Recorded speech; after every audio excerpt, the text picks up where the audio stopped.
Arthur's Court by Mark Twain, Chapter 17. A Royal Banquet. Madame, seeing me pacific and unresentful, no doubt judged that I was deceived by her excuse, for her fright dissolved away, and she was soon so importunate to have me give an exhibition and kill somebody, that the thing grew to be embarrassing. However, to my relief, she was presently interrupted by the call to prayers. I will say this much for the nobility, that tyrannical, murderous, rapacious, and morally rotten as they were deeply and enthusiastically religious. Nothing could divert them from the regular and faithful performance of the pieties enjoined by the Church. More than once I had seen a noble who had gotten his enemy at a disadvantage stop to pray before cutting his throat. More than once I had seen a noble, after ambushing and dispatching his enemy, retire to the nearest wayside shrine and humbly give thanks, without even waiting to rob the body. There was to be nothing finer or sweeter in the life of even Benvenuto Cellini, that rough-hewn saint, 10 centuries later. All the nobles of Britain with their families attended divine service morning and night, daily, in their private chapels, and even the worst of them had family worship 5 or 6 times a day besides. The credit of this belonged entirely to the Church. Although I was no friend of that Catholic Church, I was obliged to admit this, and often, in spite of me, I found myself saying, "What would this country be without the Church?"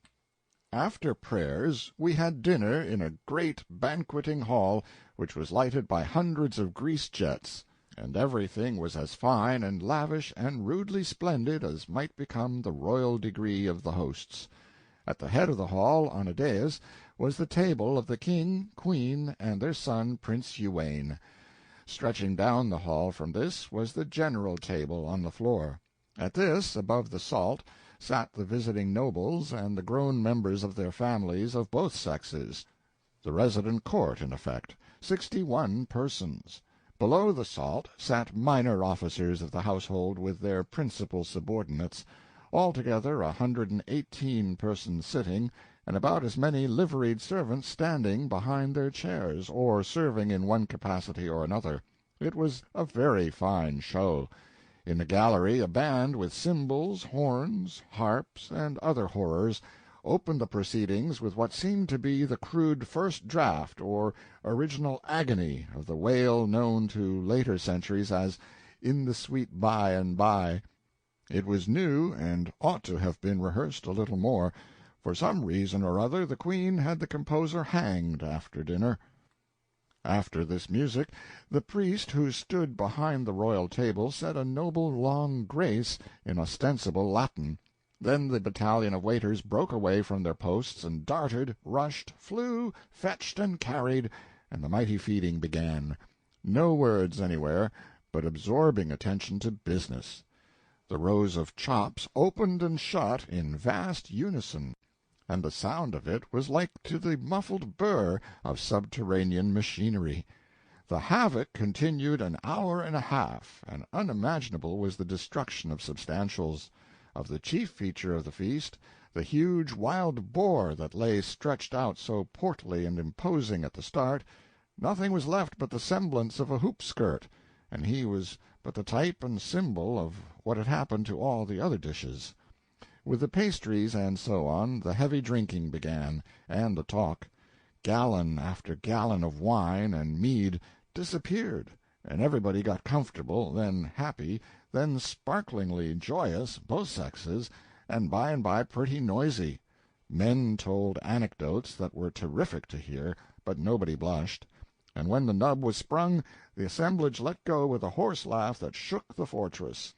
Ladies answered back with historiettes that would almost have made Queen Margaret of Navarre, or even the great Elizabeth of England, hide behind a handkerchief, but nobody hid here, but only laughed, howled, you may say.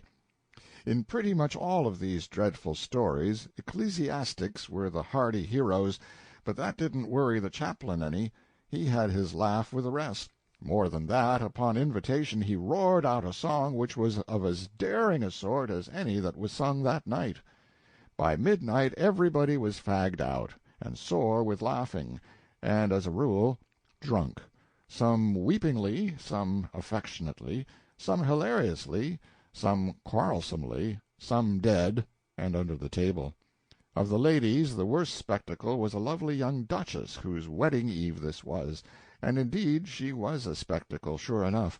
Just as she was, she could have sat in advance for the portrait of the young daughter of the Regent d'Orleans, at the famous dinner whence she was carried, foul-mouthed, intoxicated, and helpless, to her bed, in the lost and lamented days of the Ancien Régime.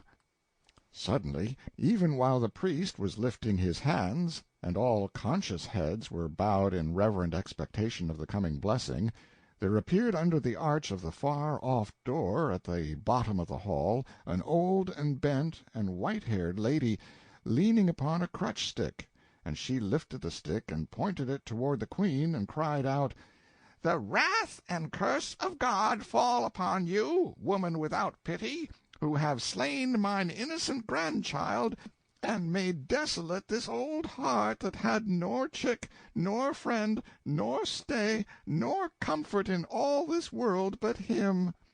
Everybody crossed himself in a grisly fright, for a curse was an awful thing to those people.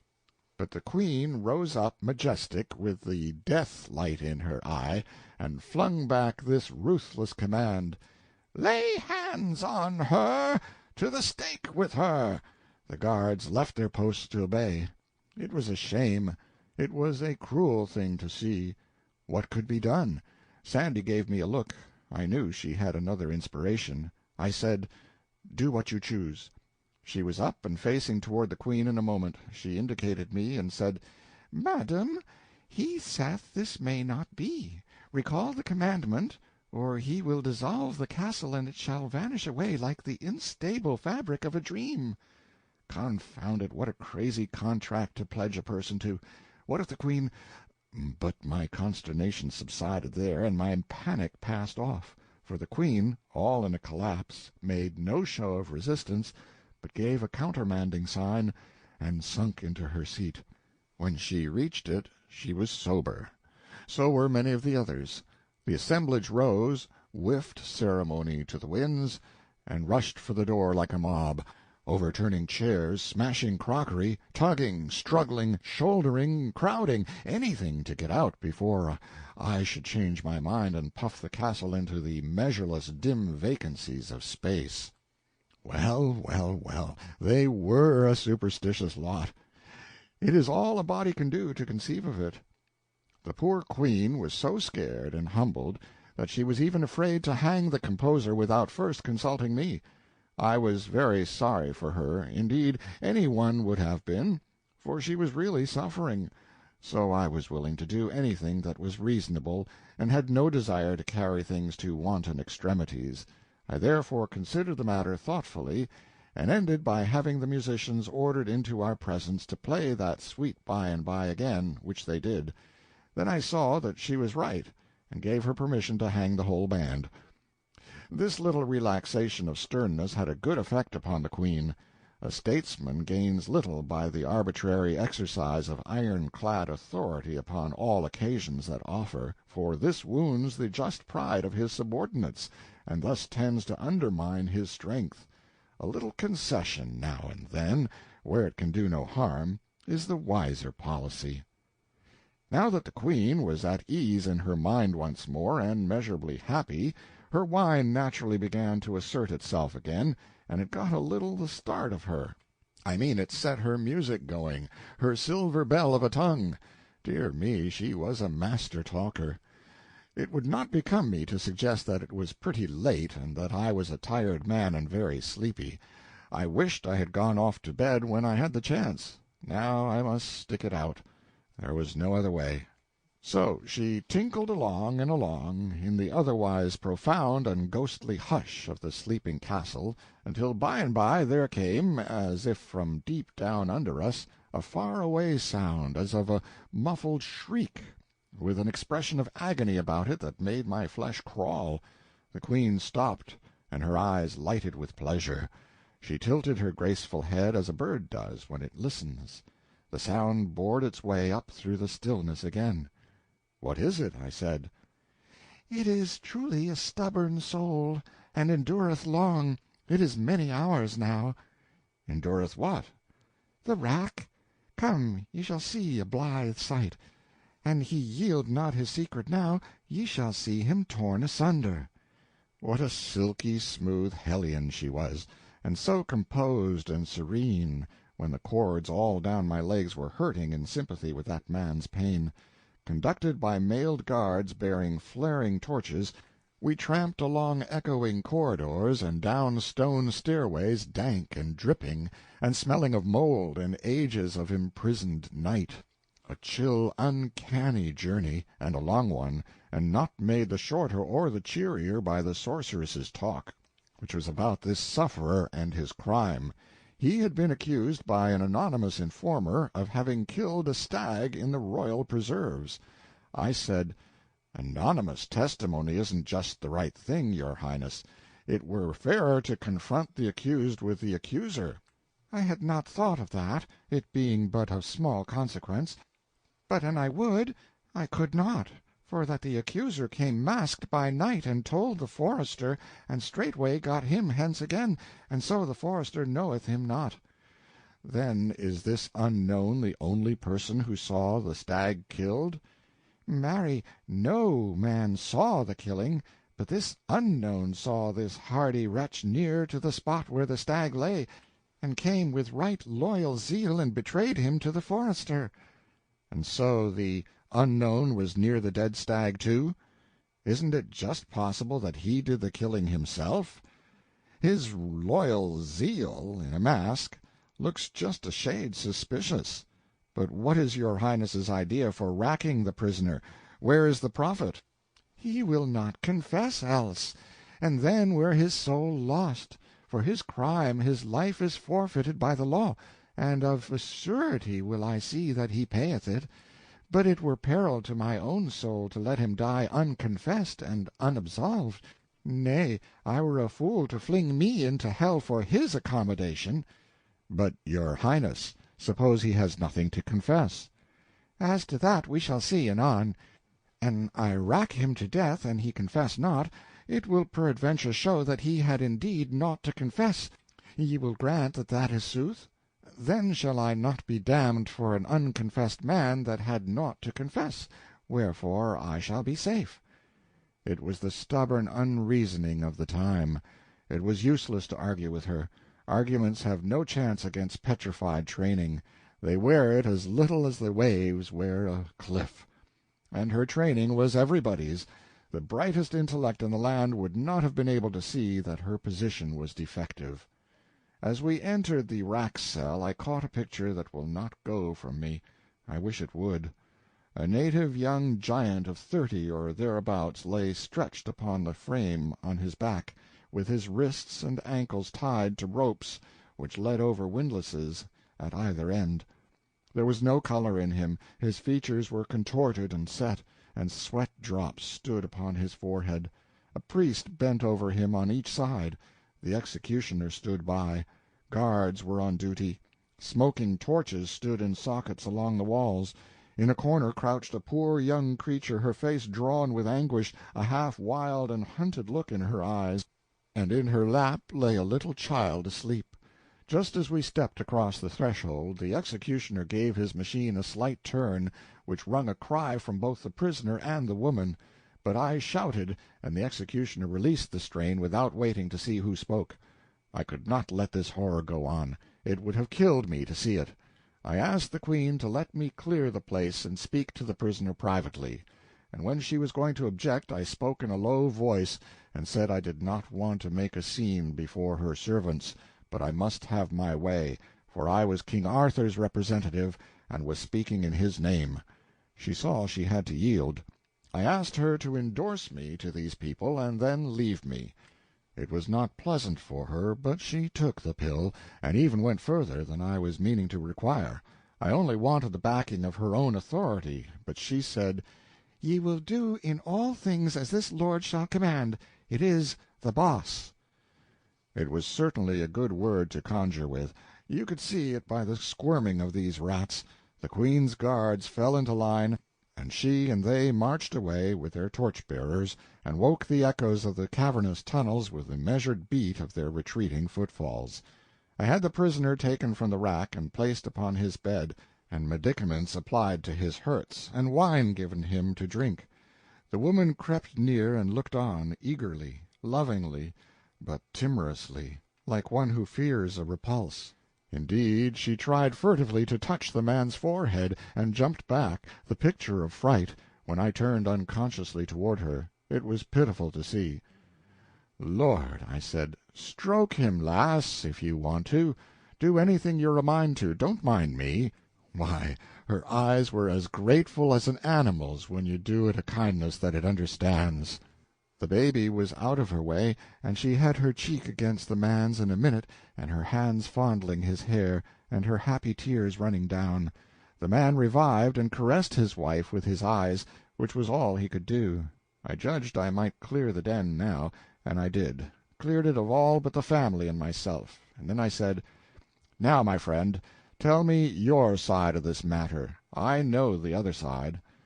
The man moved his head in a sign of refusal, but the woman looked pleased, as it seemed to me, pleased with my suggestion. I went on, "You know of me?" "Yes, all do in Arthur's realms." "If my reputation has come to you right and straight, you should not be afraid to speak." The woman broke in, eagerly, "Ah, fair my lord, do thou persuade him. Thou canst and thou wilt, and he suffereth so, and it is for me, for me, and how can I bear it? I would I might see him die, a sweet, swift death. Oh, my Hugo, I cannot bear this one." And she fell to sobbing and groveling about my feet, and still imploring. Imploring what? The man's death? I could not quite get the bearings of the thing, but Hugo interrupted her and said, "Peace, ye wit not what ye ask. Shall I starve whom I love, to win a gentle death? I wend thou knewest me better." "Well," said I can't quite make this out. It is a puzzle. Now—" "Ah, dear my lord, an ye will but persuade him. Consider how these his tortures wound me. Oh, and he will not speak, whereas the healing, the solace that lie in a blessed swift death." "What are you maundering about? He's going out from here a free man and whole. He's not going to die." The man's white face lit up, and the woman flung herself at me in a most surprising explosion of joy, and cried out, "He is saved, for it is the king's word by the mouth of the king's servant, Arthur, the king whose word is gold." "Well, then you do believe I can be trusted, after all. Why didn't you before?" "Who doubted? Not I, indeed, and not she." "Well, why wouldn't you tell me your story, then?" "Ye had made no promise, else had I been otherwise." "I see, I see. And yet I believe I don't quite see, after all. You stood the torture and refused to confess, which shows plain enough to even the dullest understanding that you had nothing to confess." "I, my lord? How so? It was I that killed the deer." "You did? Oh, dear, this is the most mixed-up business that ever—" "Dear lord, I begged him on my knees to confess, but—" "You did? It gets thicker and thicker. What did you want him to do that for?" "Sith it would bring him a quick death, and save him all this cruel pain." "Well, yes, there is reason in that. But he didn't want the quick death." "He? Why, of a surety he did."